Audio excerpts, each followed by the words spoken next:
寶雲道對上呢一幅斜坡鄰近民居，過往曾經發生多次山泥傾瀉。土木工程拓展署喺2011年開展工程，興建總長近1公里嘅泥石防禦網，仲有30米長嘅引導牆。一旦發生山泥傾瀉，可以將啲泥石引導到下面嘅泥石壩。預計今年年底完成工程。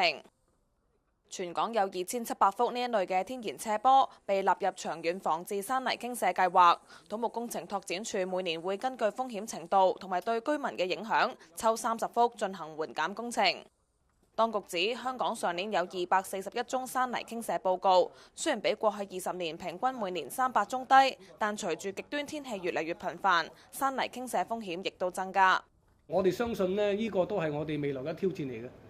極端天氣咧係會造成嗰個風險增加嘅一個因素，我哋都不斷咁將我哋嗰個斜坡抗特大暴雨嘅能力咧係不斷加強嘅，預警嘅措施啦，再加埋我哋嗰個應變嘅能力啦。咁呢3個措施我哋不斷咁加強咧，我哋嘅目標咧希望咧雖然呢嗰個極端氣候係將嗰個風險增加，但係有埋呢3個策略咧，又希望咧將個風險降翻低去。當局亦都拍攝咗新一輯電視宣傳短片，呼籲市民注意山泥傾瀉風險同埋應急措施。我哋要配合政府嘅緊急行動，你同我都唔可以置身事外。